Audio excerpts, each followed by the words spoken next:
Hello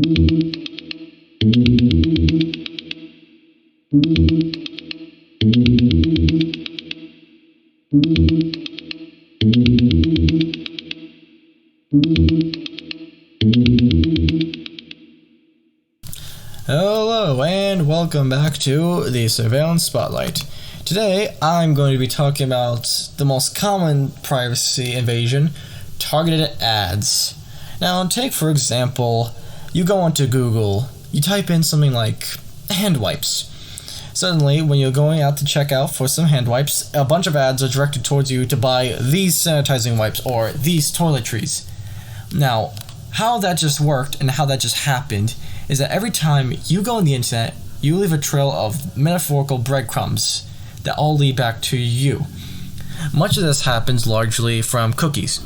Cookies were developed in the early 90s when the internet was still fresh and bold. Cookies are a way to help websites remember you. Consider this: you purchase clothing from Amazon, and cookies will allow Amazon to remember you and your purchases. Now, I think this would be all fine and dandy if it were just the services themselves using cookies, but it had gradually got larger from the 90s now to the early 21st century. From there, third-party cookies have been implemented. Third-party cookies are cookies that come not from the company and website behind it, but a separate company from that website. These cookies add a piece of code to your browser that collects information on you, like your IP address, the device you're using, your geographical location, and the size of your screen. This is how companies and data brokers obtain this info. If the data brokers collect enough information, they can categorize you into a folder of other people with the same habits. From there, the data brokers sell this information to anyone who's willing to invest a few dollars just to get it, such as advertisers, your internet service providers, and especially the big one, the government and their branch of law enforcement and feds. This is just brilliant for the government. Absolutely amazing for their workers too, because this just grants them a big old loophole right around the Fourth Amendment, which requires them to have a warrant for searching for this information and gathering this information. But when they could just find it right there, it's given right to them. No further charges necessary. Here is a scenario that shows just how dangerous this type of data collection can be. In December of 2018, Jorge Molina was arrested on counts of murder. The police were able to locate Jorge by tracking him using his Google account and his location data from the Google account.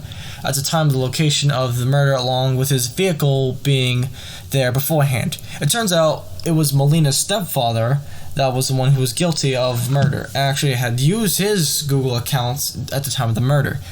Molina had then sued the Arizona Avondale Police Department for the false charges and collecting his information and invading his privacy.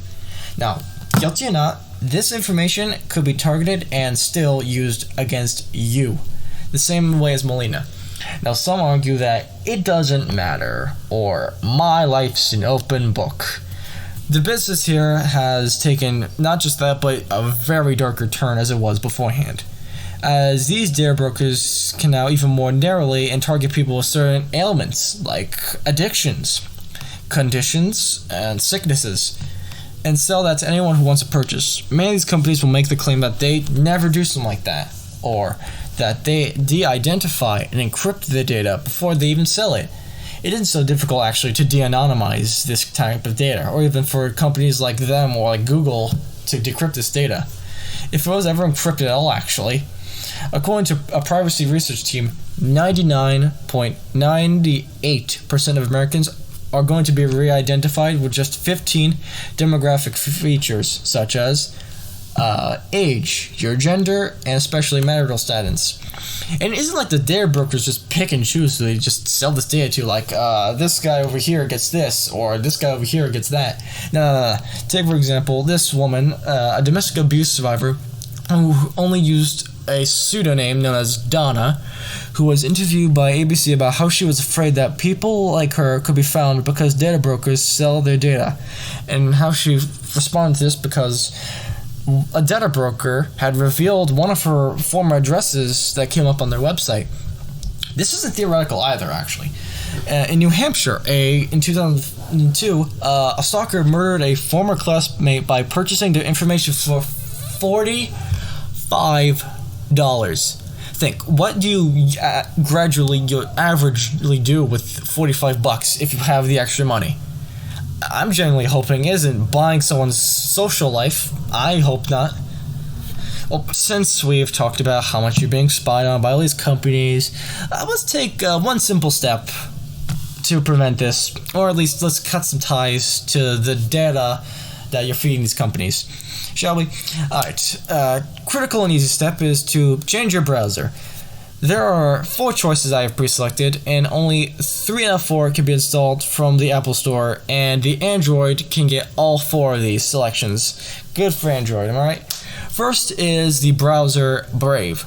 Brave automatically allows you to opt out of cookies and third-party tracking, which is very useful. Next is Firefox. Firefox is a private web browser that allows for extensions to block the same third-party tracking by going into their add-ons and selecting the recommended add-ons for the browser for less tracking, blocking targeted ads, and more. DuckDuckGo on its own is a great tool, but I and other privacy enthusiasts have some doubts about it, since it was actually months ago it had been revealed that DuckDuckGo hasn't been blocking any trackers coming from Microsoft. Since then, they've claimed that DuckDuckGo now blocks Microsoft trackers, but I suggest you should use that at your own risk, if anything. Finally, this is a pretty advanced one, but I think you guys can get down to it. The Tor browser. The Tor browser covers up not just privacy, but anonymity all in one. But as it goes, Tor is safe, not magic. It is up to the user to have all the understanding to keep themselves safe, and unfortunately, Apple Store doesn't let anyone use the Tor browser. And a bigger plus for Android users, if you're going to install it, I suggest using their VPN service that they've given you to run the stuff through the Tor network, called Orbot. Well, how the Tor network works is that it's a proxy of multiple computers, 3 actually, that move you over to their service you're going to. You want to go to google.com, you would run your traffic through from one computer to second to third, and then to google.com. Now, I really hope this has been a big help for you and your journey to privacy. This has been the Surveillance Spotlight, and remember, keep shining the spotlight on visions of privacy and do your best to protect it. You are entitled to your privacy and anonymity, so please take the steps to protect it. This has been Surveillance Spotlight. Remember, shine a light on surveillance around you, and stay tuned.